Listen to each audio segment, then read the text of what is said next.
الحمد لله نحمده ونستعينه ونستغفره ونؤمن به ونتوكل عليه ونعوذ بالله من شرور أنفسنا ومن سيئات أعمالنا من يهده الله فلا مضل له ومن يضلله فلا هادي له ونشهد أن لا إله إلا الله وحده لا شريك له ونشهد أن سيدنا ومولانا محمدا عبده ورسوله صلى الله تعالى عليه وعلى آله وأصحابه وأزواجه وذرياته وأهل بيته وبارك وسلم تسليما كثيرا كثيرا. أما بعد فأعوذ بالله من الشيطان الرجيم. بسم الله الرحمن الرحيم. يا أيها الذين آمنوا إذا قمتم إلى الصلاة فاغسلوا وجوهكم وأيديكم إلى المرافق وامسحوا برؤوسكم وأرجلكم إلى الكعبين وإن كنتم جنبا فاطهروا. صدق الله العظيم.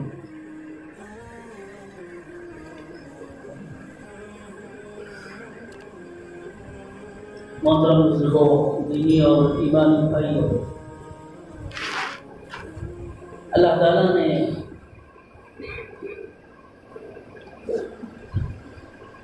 ہم سب کو دین اسلام کی نعمت سے نوازا ہے۔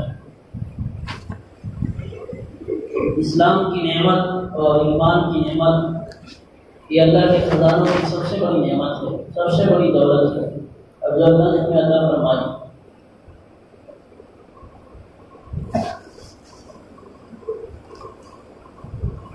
اور اس نعمت پر ملنے والا کیا ہے کہ اللہ پاک ایمان کی وجہ سے اور اللہ کو ایک ماننے کی وجہ سے ہمیشہ ہمیشہ کی جنت دینے والے ہیں۔ اور جو لوگ اللہ کے منکر ہیں، اللہ کی ذات کا انکار کرنے والے ہیں، ان کے لیے قرآن پاک میں ہمیشہ ہمیشہ کی جہنم ملنے والی ہے۔ قرآن پاک میں بار بار کہا گیا ہے خالدین فیہا ابدا، کہ وہ جہنم میں ہمیشہ جلتے رہیں۔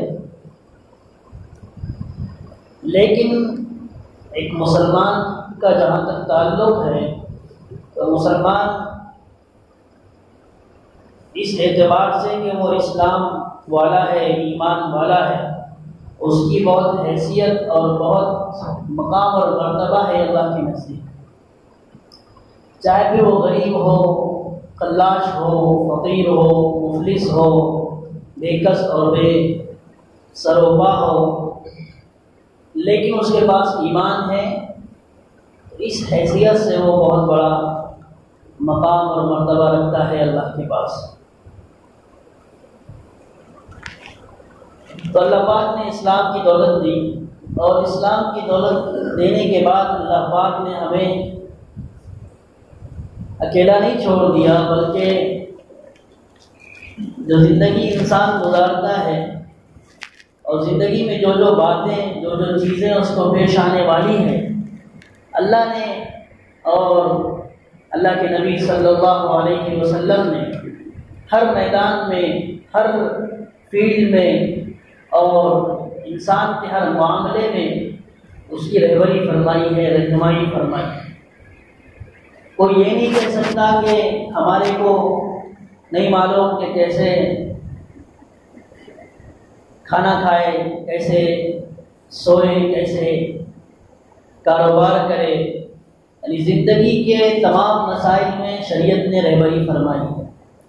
جس طریقے سے گزشتہ سے پیوستہ ہفتے میں بیان کیا گیا تھا کہ صفائی اسلام میں کتنی ضروری ہے اور صفائی کی اسلام میں اہمیت کیا ہے، کہ اللہ پاک صفائی کو کتنا پسند فرماتے ہیں اور ناپاکی کو، گندگی کو، غلاظت کو ناپسند فرماتے ہیں۔ آپ کے سامنے بیان کیا گیا تھا۔ امید ہے کہ آپ حضرات نے وہ باتیں یاد رکھی ہوگی، کیونکہ بار بار اس بات کو کہا جاتا ہے کہ یہ جو بیانات ہوتے ہیں یہ صرف سننے کے لیے نہیں ہوتے ہیں، بلکہ اس کو دل میں بٹھانے کے لیے، ذہن میں رکھنے کے لیے اور عملی جامہ پہنانے کے لیے، یعنی عمل کرنے کے لیے بیانات ہوتے ہیں۔ اس لیے اس نیت سے بھی ہمیں بیٹھنا چاہیے کہ کوئی بھی بات جو ہمیں نہیں معلوم ہوتی ہے اسلام کے متعلق، شریعت کے متعلق، زندگی گزارنے کے تعلق سے، ہمیں اسے لینا چاہیے اور اس کو اپنی زندگی میں داخل بھی کرنا چاہیے، کیونکہ ہم بھی کا ہر شخص جانتا ہے کہ ہم ہفتے کے 6 دنوں میں دنیاوی معاملات میں گھرے رہتے ہیں، دنیاوی ماحول میں گھرے رہتے ہیں، ہمیں بھنک بھی نہیں معلوم ہوتی، بھنک بھی نہیں پڑتی ہے کہ یہ دینی ماحول کیا ہے اور کیسے ہم شریعت کے مطابق زندگی گزاریں۔ اللہ ہمیں معاف فرمائے کہ ہمیں اس کا خیال بھی نہیں آتا ہے کہ ہم کیسے زندگی گزار رہے ہیں۔ دنیا کی بہت فکر ہے، ایک ایک معاملے کی ہم بہت فکر کرتے ہیں، ذرا سا بھی کچھ آگے پیچھے ہو جائے تو ہم پریشان ہو جاتے ہیں، لیکن اللہ نے جس چیز کا حکم دیا ہے، جن باتوں کا حکم دیا ہے، ہم اس کے تعلق سے کتنا سوچتے ہیں، ہمیں یہ سوچنے کی ضرورت ہے۔ اور رہا مسئلہ جمعہ کے بیانات کا، جمعہ میں اکٹھے ہونے کا، تو یہ اللہ پاک نے بھی نظام اسی لیے بنایا ہے کہ لوگ ہفتے کے 6 دن ادھر ادھر رہیں گے اور مشغول رہیں گے کاروبار وغیرہ میں، لیکن جمعہ کے دن وہ ایک مسجد جامع میں آ کر اکٹھا ہوں گے، اور اکٹھا ہونے کے بعد بہت جلدی مزید مسجد میں آئیں گے، کیونکہ جمعہ کے تعلق سے فضیلتیں آپ لوگوں نے سن رکھی ہے کہ جمعہ کے جو صبح سویرے مسجد میں آتا ہے تو اس کے جو ہے گناہ ایسے معاف کر دیے جاتے ہیں کہ پچھلے ہفتے کے جو گناہ اس نے اب تک کیے ہیں، اس ہفتے تک کے سارے گناہ معاف کر دیے جاتے ہیں، اور اوپر 3 دن اور مزید اس کے گناہ معاف کر دیے جاتے ہیں۔ یہ اس شخص کے لیے فضیلت ہے جو جمعہ کی تیاری صبح سویرے سے کرتا ہے، اور پھر مسجد آتا ہے، پوری تیاری کے ساتھ مسجد آتا ہے۔ پھر یہ بھی آتا ہے حدیثوں میں کہ فرشتے مسجد کے دروازے پر کھڑے ہو جاتے ہیں، اور جو لوگ امام کے خطبے سے پہلے تک آتے ہیں ان کے ناموں کو لکھا جاتا ہے کہ فلاں صاحب اب آئے ہیں، فلاں صاحب اب آئے ہیں، فلاں صاحب اب آئے ہیں۔ اس طریقے سے فرشتے کھڑے ہوتے ہیں اور وہ ان کے ناموں کو درج کرتے ہیں، اور جب امام صاحب خطبہ دینے لگتے ہیں تو فرشتے اپنے رجسٹروں کو بند کر دیتے ہیں، اور رجسٹروں کو رکھ کر وہ بھی خطبہ سننے میں مشغول ہو جاتے ہیں، وہ بھی خطبہ سننے لگ جاتے ہیں۔ تو یہ سب حضور صلی اللہ علیہ وسلم کی وہ باتیں ہیں جن کو آج ہم نے بھلا دیا ہے، اور جن کی طرف ہمارا کوئی خیال نہیں، ہم خیال بھی نہیں رکھتے، ہم سوچتے بھی نہیں۔ آج کل جمعہ کے حالات ایسے ہو گئے ہیں کہ ہمارے بھائی جمعہ سے عین وقت تھوڑی دیر پہلے تیاری شروع کرتے ہیں، اور خطبہ شروع ہونے سے پہلے آتے ہیں یا خطبہ شروع ہونے کے بعد آتے ہیں، اور کچھ بھائی تو خطبہ ختم ہونے کے بعد آتے ہیں تاکہ ہمیں جماعت مل جائے بس۔ تو وہ جو فضیلتیں نبی صلی اللہ علیہ وسلم نے بتائی ہیں وہ کس کو حاصل ہوں؟ صرف چند لوگ ہیں جو جمعہ کی تیاری کرتے ہیں، اس میں بھی ہمارے بزرگ حضرات ہوتے ہیں، معمر اور عمر دراز لوگ ہوتے ہیں، باقی نوجوان طبقہ مسجد میں نظر نہیں آتا۔ جمعہ سے پہلے تک ہمارے کاروبار چلتے رہتے ہیں، اور اس کے بعد بھی پھر جیسی جمعہ کی نماز ہوتی ہے کہ جمعہ کی فرض نماز پڑھ کے ایسے بھاگتے لگتا کہ کوئی ہم پر مسلط ہے، نکلو یہاں سے۔ یہ صورتحال ہے نہیں ہے۔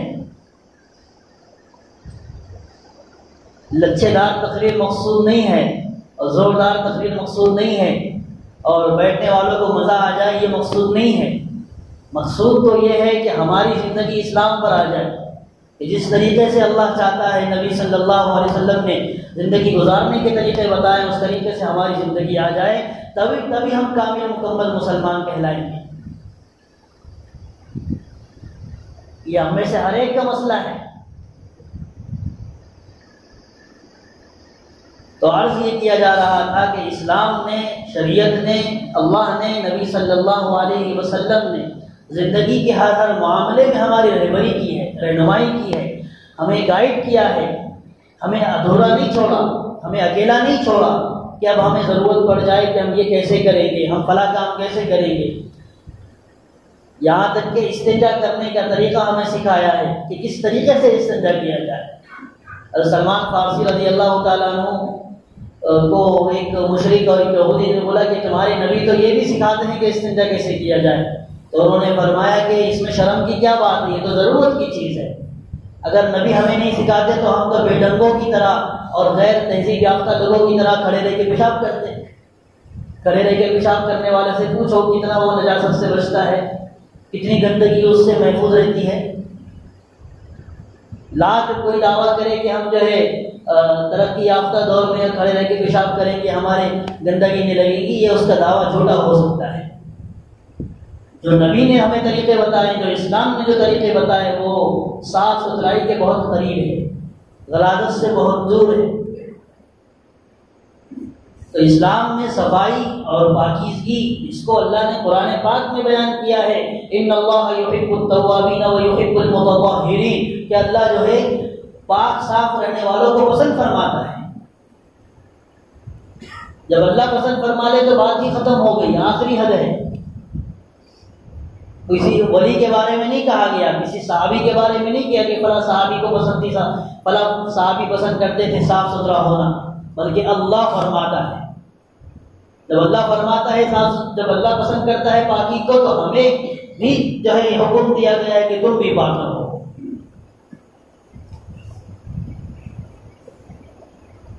تو ہمیں یہ بات یاد رکھنا چاہیے کہ ہم اپنے آپ کو گلٹی فیل نہ کریں، ہم اپنے آپ کو احساس کمتری کے شکار نہ ہونے دیں۔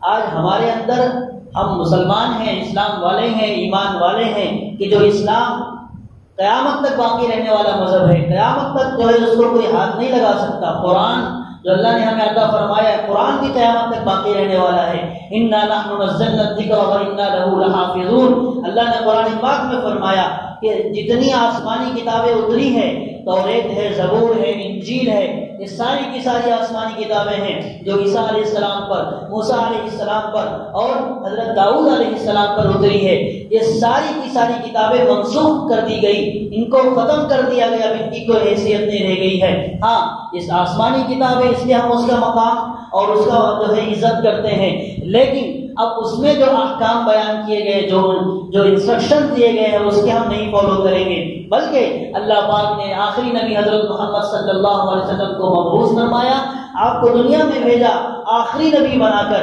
خاتم النبیین بنا کر، اور آپ پر جو کتاب نازل کی، جو گائیڈ بک ہے، جو ہدایت کی کتاب ہے، رہبری اور رہنمائی کی کتاب ہے، وہ قرآن پاک ہے۔ اور قرآن پاک ایسی کتاب ہے کہ جس کا اللہ پاک نے خود تمام جتنی آسمانی کتابیں اتری ہیں، کسی کا اللہ نے وعدہ نہیں کیا تھا کہ میں ان کتابوں کی حفاظت کروں گا، لیکن اللہ نے قرآن پاک میں فرمایا انا نحن نزلنا الذکر، کہ ہم ہی نے قرآن پاک کو اتارا ہے، وَإِنَّا لَهُ لَحَافِظُونَ، اور ہم ہی قرآن پاک کی حفاظت کرنے والے ہیں۔ تو قیامت تک قرآن پاک باقی رہنے والا ہے، قیامت تک اسلام باقی رہنے والا ہے، تو پھر ہم کیوں اپنے آپ کو جو ہے احساس کمتری کا شکار بنائیں؟ ہم کیوں جو ہے مرعوب ہو جائیں؟ مرعوب نہیں ہونا ہے، لیکن آج ہم دیکھ رہے ہیں کہ ہم مسلمان ہیں، پھر بھی ہمارے اندر کہیں نہ کہیں رعب ہے، ڈر ہے، خوف ہے، اور ہم فخر محسوس نہیں کرتے کہ ہم مسلمان ہیں۔ وہ اس لیے کہ ہمیں تعلیمات اسلام کی جو ہے، شریعت جو ہے، وہ معلوم نہیں ہے۔ اگر ہمیں معلوم ہو جائے کہ اسلام کیسی کیسی رہنمائی کرتا ہے، کیسی کیسی گائیڈ کرتا ہے، تو ہمارا فخر سے سر اونچا ہو جائے گا کہ ہمارا اسلام تو ایسا ہے۔ لیکن میرے بزرگوں، ہم نے اسلام کی تعلیمات کو سیکھا ہی نہیں ہے، جانا ہی نہیں ہے، اور نہ جاننے کی کوشش کرتے ہیں، اس لیے ہمارے اندر رعب بیٹھ گیا ہے، ہمارے اندر مرعوبیت آ گئی ہے، ڈر اور خوف پیدا ہو گیا ہے۔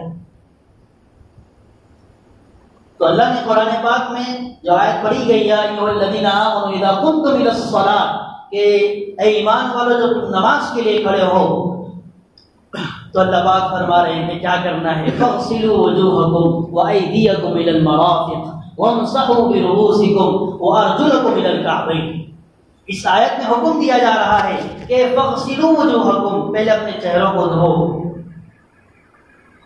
فامسحوا وایدیکم الی المرافق، چہرے کو دھونا، پھر کوہنیوں سمیت ہاتھ دھونا، وامسحوا برؤوسکم اور اپنے سر کا مسح کرنا، اور وارجلکم الی الکعبین اور پیر سے لے کے ٹخنوں سمیت پیر دھونا.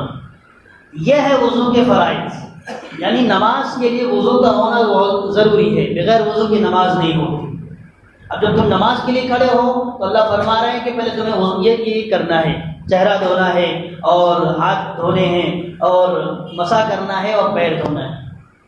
اب قرآن کریم میں صرف اتنا بتایا گیا، وَإِن كُنتُمْ جُنُبًا فَطَّهَّرُوا، اور اگر تم جنوبی ہو، تم نے عورت سے ملاقات کی ہو، بیوی سے ملاقات کی ہو رات میں، اور تم احتلام تم کو ہو گیا ہو، تو ایسی صورت میں تم جنوبی ہو، پھر ایسی صورت میں فَطَّهَّرُوا، بہت اچھے سے پاکیزگی حاصل کر لو.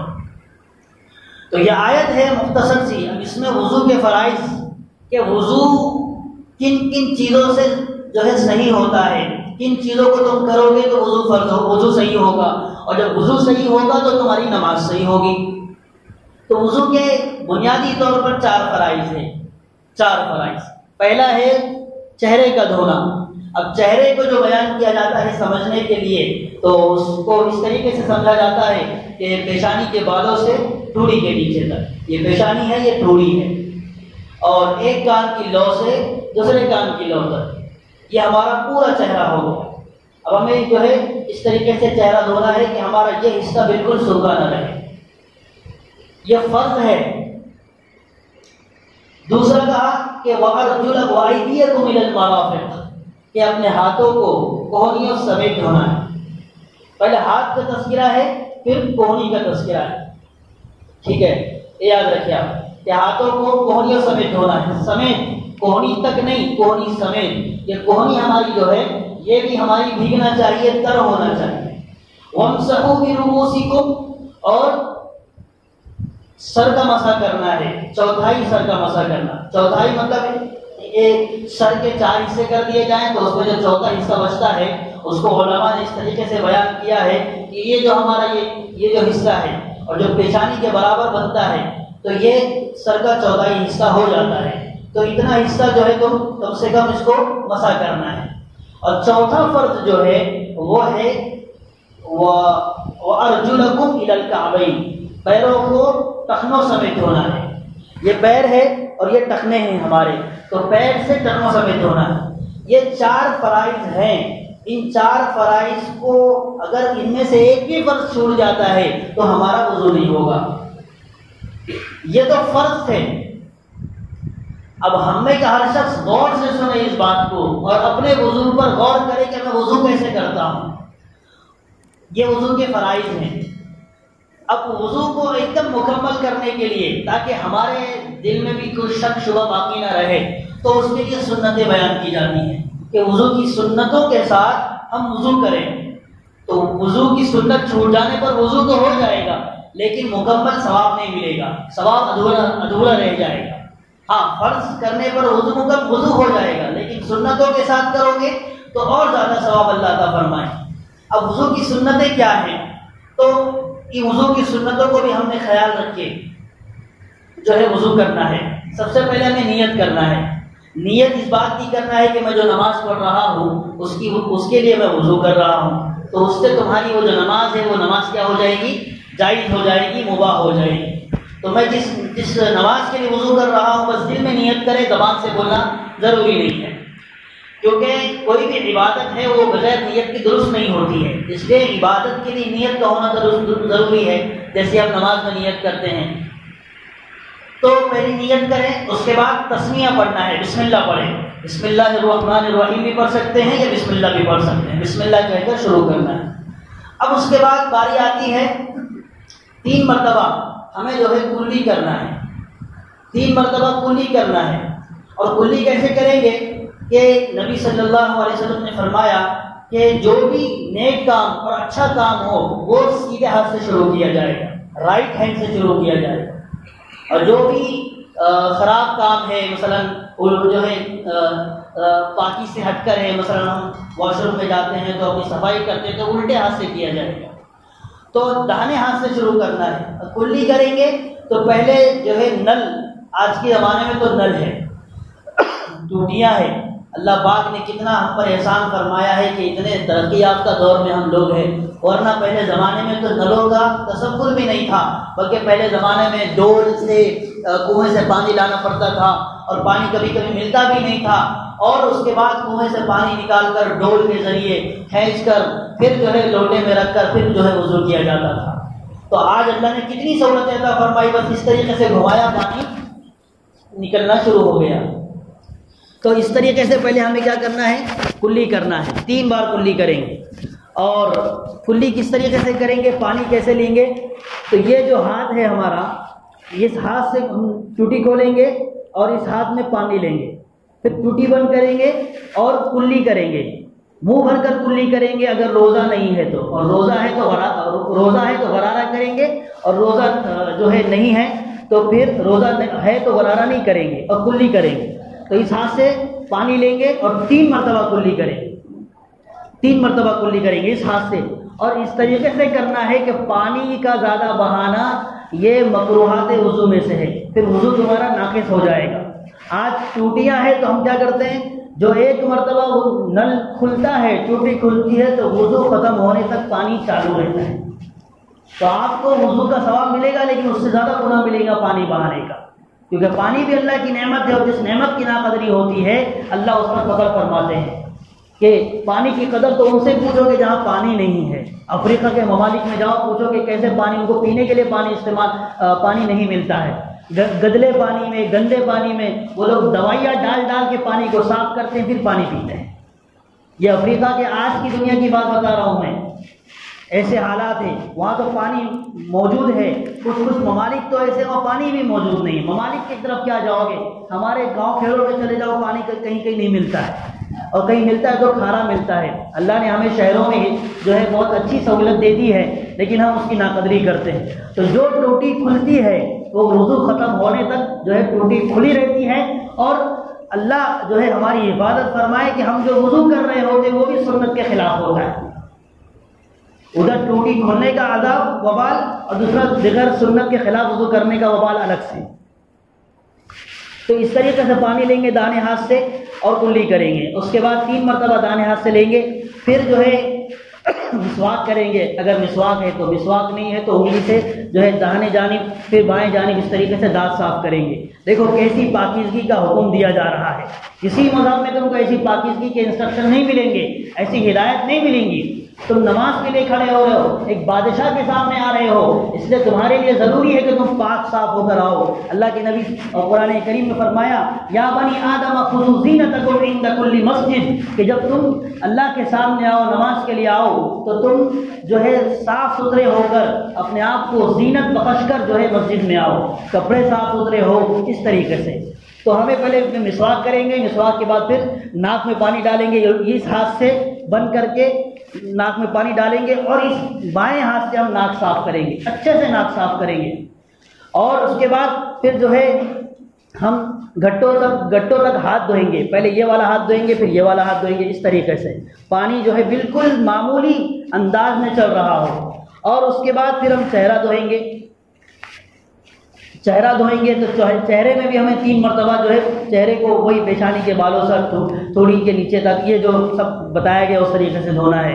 پھر جو ہے اس کے بعد ہم ہاتھ دھوئیں گے یہاں سے لے کر یہاں تک۔ اب ہاتھ کے تعلق سے جو سنت طریقہ ہے اور جو قرآن میں بتایا گیا ہے، وَأَيْدِيَكُمْ إِلَى الْمَرَافِقِ کہا گیا ہے، ہاتھوں سے لے کر کوہنیوں تک، کوہنیوں سے لے کر ہاتھوں تک نہیں ہے۔ ہم کیا کرتے ہیں، نل چالو کرتے ہیں اور بس بھڑ بھڑ اس طریقے سے پانی بھی گر رہا ہے اور ہم اس طریقے سے دھوتے ہیں۔ دھونا ایسے ہے، اس لیے آپ نے غور کیا ہوگا پہلے زمانے میں حوض رکھتے تھے، آج بھی حوض ہے، تو حوض سے بالکل سنت طریقے پر وضو کیا جاتا تھا۔ حوض سے پانی ایسے لیا جاتا ہے، ایسے لیا جاتا ہے، تو اس طریقے سے پانی لیں گے اور یہ کوہنی سمیت پورا ہاتھ دھوئیں گے اور 3 مرتبہ دھوئیں گے۔ ہم گڑبڑ میں بس پانی بہا دیے، اتنا پانی بہتا ہے کہ کبھی کبھی ایسے لوگ بھی ہوتے ہیں جن کی کوہنیاں بھی سوکھی رہ جاتی ہیں۔ پانی تم نے 2 بالٹی 3 بالٹی کئی لیٹر تم نے پانی بہا دیا اور نتیجہ کیا نکلا، تمہارا وضو ہی نہیں ہوا۔ اس کے بعد پھر ہم سر کا مسح کریں گے، پورے سر کا مسح کریں گے، کانوں کا مسح کریں گے، اور پھر جو ہے داڑھی کا خلال کرنا ہے. داڑھی کا خلال ایسے کریں گے کہ یہاں سے لے کر گلے سے لے کے جائیں گے ہاتھ کو اور داڑھی پہ نکالیں گے, باہر سامنے سے نکالیں گے, جیسے کنگا کرتے ہیں نا ہم اس طریقے سے. تو اس طریقے سے جو ہے اپنی داڑھی کا خلال کریں گے. انگلیوں کا خلال کرنا ہے, پیروں کی انگلیوں کا, ہاتھوں کی انگلیوں کا. اس کے بعد پھر جو ہے پیر دھونا ہے. اور اس میں ترتیب سے جو ہے پہلی چیز یہ ہے کہ اس طریقے سے ہم نے اعضاء کو دھونا ہے, پارٹس کو دھونا ہے ہاتھوں کے یعنی پورے بدن کے, کہ دوسرے کو دھو رہے تو پہلا سوکھنے نہ پائے, اتنا وقت نہ لگے کہ تم نے یہ دھویا پھر 5 منٹ رک گئے پھر جو ہے دوسرا پارٹ دھو رہے ہو, تو اگر سوکھ گیا تو تمہارا وضو نہیں ہوگا, پھر سے وضو کرنا پڑے گا. اور آخری چیز ترتیب سے پہلے چہرہ دھوئیں گے, پھر جو ہے ہاتھ دھوئیں گے, پھر مسح کریں گے, پھر پیر دھوئیں گے, اور اس میں جو چیزیں بتائی گئی ایک دم ترتیب سے وضو کریں گے. یہ وضو کی سنتیں ہیں. تو وضو کی سنتوں کا خیال رکھتے ہوئے اگر ہم وضو کریں گے تو ہمارا وضو بالکل مکمل ہوگا اور ثواب بھی اللہ پورا عطا فرمائیں گے. چھپکے مارنا یہ بھی مکروہات وضو میں سے ہے. چھپکے مارتے ہیں, بس ایسے پانی لیتے زور سے چھپکا مارتے, آزو بازو سب طرف جو ہے پانی اڑتا ہے, یہ بھی مکروہات وضو میں سے. وضو مکروہ ہو جاتا ہے اس سے.